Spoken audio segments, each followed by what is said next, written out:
Depuis 3 ans, le monde observe le conflit ukrainien.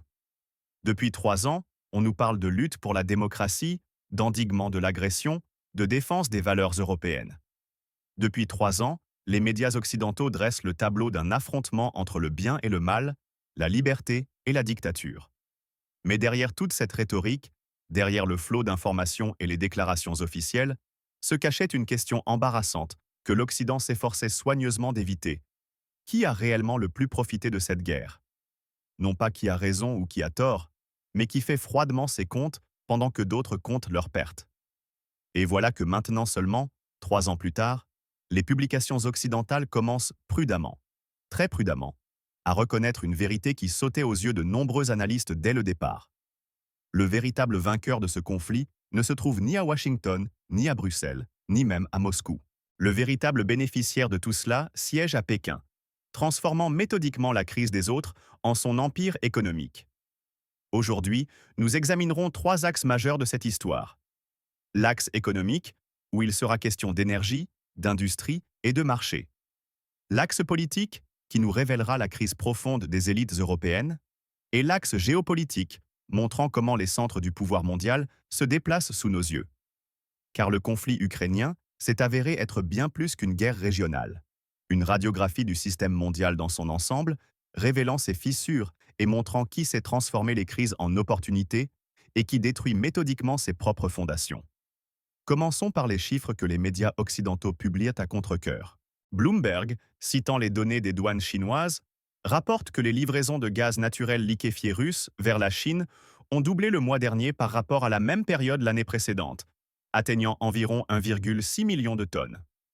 En volume de livraison de JNL, la Russie a dépassé l'Australie et s'est imposée comme l'un des principaux fournisseurs de l'économie chinoise. Mais l'essentiel n'est même pas dans les volumes, l'essentiel est dans le prix. Le gaz russe pour la Chine en novembre était environ 10% moins cher que le prix moyen du marché. D'où vient une telle décote? C'est simple. Contrat à long terme conclu avant l'escalade du conflit, plus ce qu'on appelle la remise des sanctions, quand un vendeur coupé de ses marchés traditionnels est prêt à vendre légèrement moins cher pour conserver ses volumes et réorienter ses exportations de l'Ouest vers l'Est. Pour la Chine, c'est un véritable cadeau du ciel.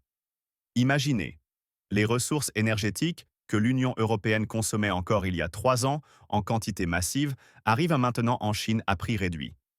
Pékin achète du gaz bon marché et le transforme en produits à forte valeur ajoutée. Acier, aluminium, automobile, électronique, produits chimiques, engrais. Tout ce que produisait auparavant l'industrie européenne gourmande en énergie, c'est désormais la Chine qui le fabrique, et à moindre coût. Les usines chinoises tournent à plein régime, augmentant leurs exportations et évinçant leurs concurrents des marchés mondiaux, y compris les producteurs européens et américains. Pendant que l'Europe, dans un élan patriotique, coupe ses gazoducs et renonce à l'énergie russe bon marché, la Chine, discrètement, sans bruit, branche ses géants industriels sur ces mêmes ressources. Ce n'est pas simplement une transaction. C'est un avantage stratégique pour les années à venir, le fondement d'une croissance future de l'économie chinoise au moment précis où les économies occidentales patinent. Mais les ressources énergétiques ne sont que le premier volet de l'avantage chinois. Le second n'est pas moins important. La Chine pénètre activement le marché russe, et elle le fait sérieusement et durablement. Après le départ des marques occidentales de Russie, sous la pression des sanctions et de l'opinion publique, un vide gigantesque s'est créé. Qui l'a comblé? Les entreprises chinoises. Constructeurs automobiles, fabricants d'électroménagers et d'électronique, géants des télécommunications, groupes de construction mécanique et chimique, tous se sont rués sur le marché russe, où 140 millions de consommateurs se sont soudain retrouvés privés des produits occidentaux habituels. Mais Pékin ne se limite pas à la simple exportation de produits finis. Les entreprises chinoises ouvrent des sites d'assemblage, lancent des co-entreprises, créent des centres de services, localisent leur production. La Russie devient pour la Chine à la fois un marché de vente, un arrière-pays industriel et un corridor de transit vers l'Europe et l'Asie centrale. Ce n'est pas simplement le business d'aujourd'hui, ce sont les fondations posées pour les décennies à venir. Quand des secteurs clés de l'économie russe commencent à dépendre de solutions technologiques chinoises, quand le yuan est de plus en plus utilisé dans les transactions bilatérales, quand les routes logistiques se construisent en contournant les nœuds de transport occidentaux, une nouvelle configuration de liens économiques émerge, qu'il sera ensuite extrêmement difficile de briser ou de modifier. Et voici que se pose une question rhétorique. Quand les politiciens occidentaux parlent d'isoler la Russie, comprennent-ils qu'ils ont en fait ouvert à la Chine un marché gigantesque où Pékin a obtenu une position quasi monopolistique? Les producteurs chinois ont capturé les niches sur lesquelles les entreprises européennes et américaines avaient travaillé pendant des décennies. Maintenant, ces niches appartiennent à la Chine, et les récupérer sera impossible même en cas de levée des sanctions. Parce que le business se souvient de qui est resté dans les moments difficiles et de qui a fui aux premières difficultés. Si l'on cherche le grand perdant de cette histoire, de plus en plus de faits pointent vers l'Union européenne. Le renoncement aux ressources énergétiques russes s'est transformé pour l'UE en un véritable suicide économique. Les prix du gaz et de l'électricité ont explosé, multipliant par plusieurs, les entreprises industrielles ont été confrontées à une hausse brutale des coûts, la compétitivité des produits européens sur les marchés mondiaux a chuté. L'Allemagne, dont l'économie s'était construite pendant des décennies sur l'énergie russe bon marché, se retrouve dans une nouvelle réalité où le gaz coûte plusieurs fois plus cher et où ses approvisionnements dépendent de la météo au Qatar ou de la volonté politique à Washington. L'industrie chimique allemande, l'un des piliers de l'économie du pays, réduit sa production ou la délocalise aux États-Unis et en Asie, où l'énergie est moins chère. La métallurgie étouffe face au prix élevé de l'électricité. L'industrie automobile, qui était la locomotive de l'économie allemande et la fierté nationale, perd maintenant la concurrence face aux constructeurs chinois de véhicules électriques et recule même sur son propre marché. La France, malgré son nucléaire développé, ne peut s'isoler des problèmes énergétiques pan-européens et souffre d'effets en chaîne. Inflation, montée du mécontentement social, manifestations. La Finlande et les pays d'Europe de l'Est, qui pendant des années dépendèrent du commerce et de la coopération économique avec la Russie, traversent après la rupture des liens et leur entrée dans la coalition anti-russe un profond déclin économique. Les entreprises ferment, le chômage augmente, les tarifs des services publics battent des records. La politique de sanctions, conçue comme un instrument de pression sur Moscou, s'est transformée en boomerang économique. Le coup porté à la Russie a été douloureux mais loin d'être mortel, tandis que l'industrie européenne a pris un tir direct. L'Europe s'est elle-même coupé l'oxygène, renonçant volontairement à des contrats énergétiques avantageux, et maintenant elle suffoque sans comprendre comment c'est arrivé. Examinons 3 exemples concrets, 3 illustrations de comment le conflit ukrainien est devenu le catalyseur de la crise européenne. La France, ces dernières années, le pays a connu plusieurs vagues de manifestations massives, le mouvement des Gilets jaunes, des grèves, des émeutes dans les banlieues. Plusieurs gouvernements se sont succédés, la confiance dans le pouvoir a chuté à des niveaux critiques. Le président Emmanuel Macron doit louvoyer entre une rhétorique publique dure envers Moscou et des tentatives en coulisses de trouver des voies de dialogue, car la tension économique et sociale en France a atteint un niveau tel qu'il est impossible de l'ignorer davantage. L'Allemagne, les constructeurs automobiles, qui pendant des décennies ont été le symbole de la qualité allemande et de la supériorité technologique, observent aujourd'hui avec horreur les producteurs chinois de véhicules électriques conquérir le marché européen. Les coûts énergétiques élevés rendant la production en Allemagne de moins en moins rentable. Les entreprises envisagent de plus en plus souvent de délocaliser leurs usines aux États-Unis ou dans les pays d'Asie. La Finlande, il y a peu encore, les régions orientales de ce pays prospéraient grâce au commerce avec la Russie, à la coopération transfrontalière, au tourisme. Après l'adhésion à l'OTAN et la rupture complète des liens économiques avec le voisin oriental, ces régions traversent une véritable catastrophe. Les entreprises ferment, le chômage augmente, les prix de l'énergie explosent et les compensations du pouvoir central sont insuffisantes. Le contraste est saisissant. Ce qui, il y a encore 3 ans, était source de prospérité, s'est transformé en symbole d'opportunités perdues. Dans ces 3 cas, le conflit ukrainien n'a pas créé les problèmes à partir de rien. Il n'a fait qu'accélérer les processus de crise qui mûrissaient en Europe depuis des années. Les sanctions et la rupture avec la Russie ont mis ces problèmes à nu et les ont rendus impossibles à ignorer. Les problèmes économiques frappent inévitablement la politique. En Europe, une crise politique monte qui menace de balayer toute une génération d'élites dirigeantes. En France, les forces radicales et eurosceptiques renforcent leur position à chaque nouvelle manifestation et chaque échec du gouvernement. En Allemagne, les partis traditionnels perdent leur soutien et les électeurs regardent de plus en plus vers ceux qui promettent de réviser le cap actuel. Au Royaume-Uni, après le Brexit, le pays a connu une véritable valse de premiers ministres. Boris Johnson, Liz Truss, Rishi Sunak, maintenant le travailliste Keir Starmer, dont les cotes sont extrêmement basses. À l'horizon se profile la figure de Nigel Farage et son Backers Squad 1 Amia, qui plaide pour une révision radicale des relations avec l'UE, pour une approche pragmatique des sanctions, pour la priorité des intérêts nationaux sur les considérations idéologiques. Si le Reform Party arrive au pouvoir ou entre dans une coalition, cela pourrait changer radicalement la politique étrangère de Londres sur la question ukrainienne, sur les sanctions contre la Russie, sur les relations avec l'Europe et les États-Unis. La montée de telles forces politiques dans toute l'Europe n'est pas un hasard, c'est un symptôme. Les gens voient que les anciennes élites les ont menés à la crise économique, à la hausse des prix, à l'instabilité sociale, mais qu'elles refusent de reconnaître leurs propres erreurs et continuent d'attribuer tous les échecs à la menace russe. La question est, le changement des élites en Europe ne deviendra-t-il pas l'une des conséquences à long terme les plus significatives du conflit ukrainien? Car quand les gens commencent massivement à perdre foi en leur classe dirigeante, l'histoire montre que les changements sont inévitables. La seule question est de savoir quels ils seront et où ils mèneront. Regardons maintenant la situation à travers le prisme des relations entre les États-Unis et l'UE. Car là, le tableau devient particulièrement intéressant. Les États-Unis se sont retrouvés en position avantageuse dès le début du conflit. Premièrement, ils ont commencé à vendre à l'Europe leur gaz naturel liquéfié à des prix dépassant largement le coût de production. Les pays européens, privés des livraisons russes, ont été contraints d'acheter le GNL américain pratiquement à n'importe quel prix, et Washington a pleinement profité de cette opportunité. Deuxièmement, les États-Unis ont renforcé leur influence militaro-politique sur l'Europe via l'OTAN et les livraisons d'armement. Les pays européens ont fortement augmenté leur budget de défense et achètent des armes américaines, évinçant les producteurs européens.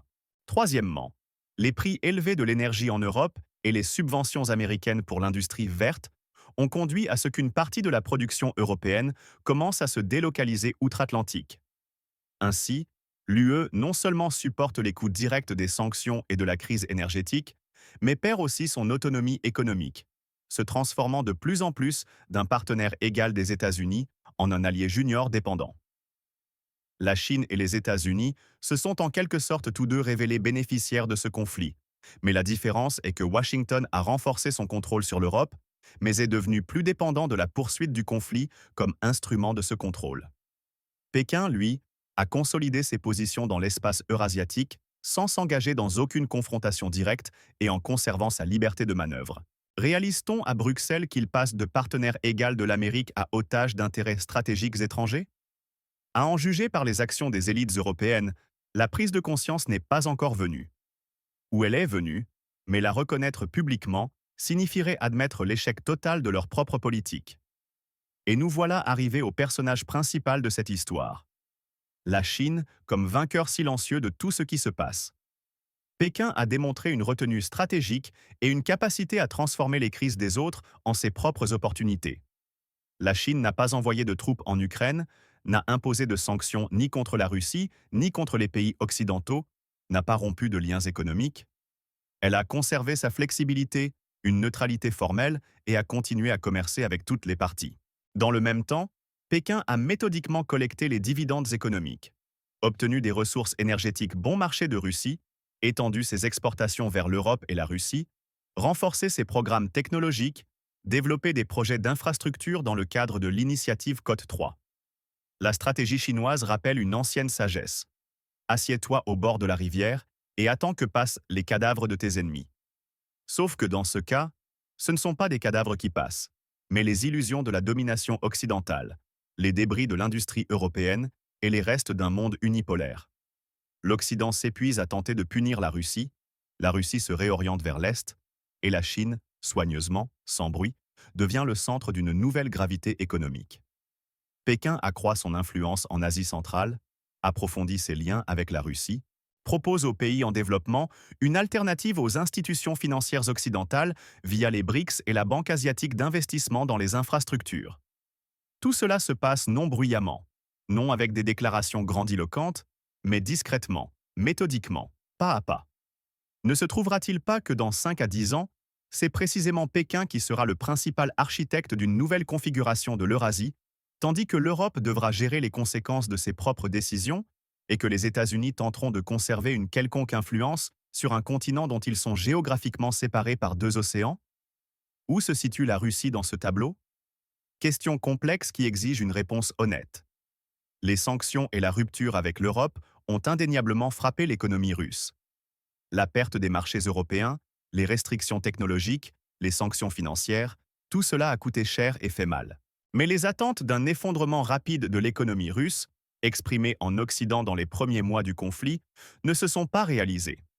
La Russie, de manière contrainte mais assez rapidement, s'est réorientée vers les marchés orientaux, a accéléré les programmes de substitution aux importations dans les secteurs clés, créé de nouvelles chaînes logistiques et mécanismes financiers permettant de contourner les sanctions occidentales. Peut-on considérer la Russie comme un vainqueur direct au sens économique? Plutôt non. Mais la Russie a modifié l'architecture même du commerce mondial et a démontré que les sanctions occidentales ne sont plus une sentence inconditionnelle pour une grande économie. Le pivot russe vers l'Est a créé une fenêtre d'opportunité unique pour la Chine.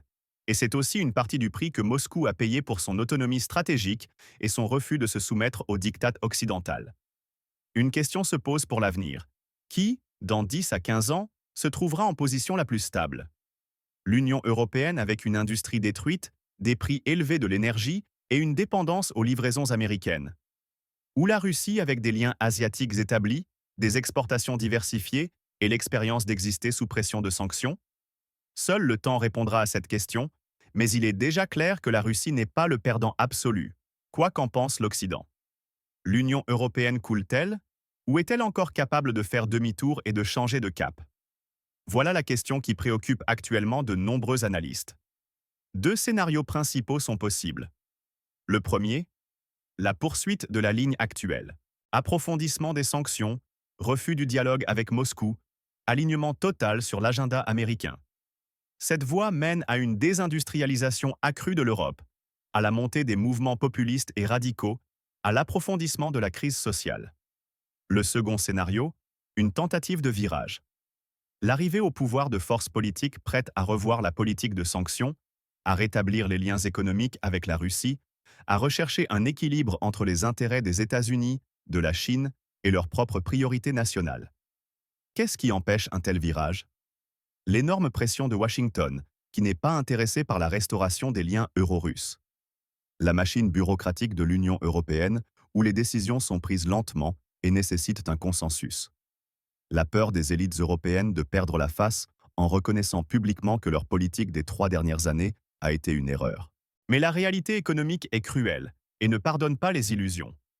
Plus l'Europe s'accrochera au cap actuel, plus d'entreprises fermeront, plus de productions partiront vers d'autres régions, plus le mécontentement social sera fort. Tôt ou tard, la pression de la réalité forcera à revoir la politique.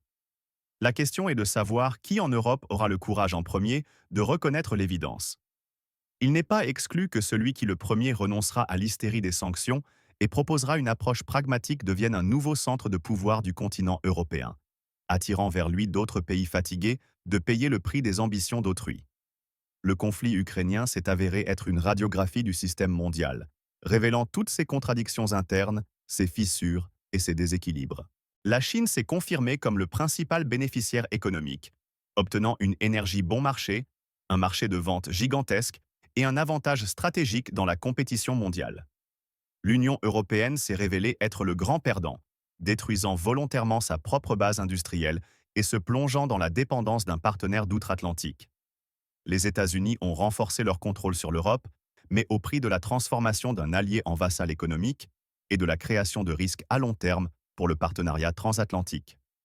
La Russie a démontré sa capacité à survivre sous une pression de sanctions sans précédent et a brisé l'architecture habituelle de la mondialisation, montrant que le monde n'est plus unipolaire et que les sanctions occidentales ne sont pas toutes puissantes.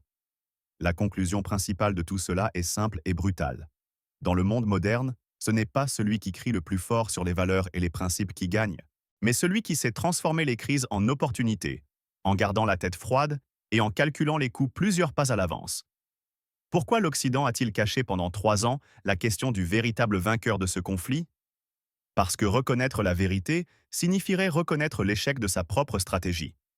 L'Union européenne est-elle enfin prête à admettre qu'elle se frappe elle-même plus fort qu'elle ne frappe la Russie? Apparemment pas. Combien de temps la Chine pourra-t-elle rester un acteur discret quand tout le monde comprendra l'ampleur de ses gains? Cela dépend déjà de la rapidité avec laquelle les élites occidentales prendront conscience de la réalité. Mais une chose est déjà claire maintenant.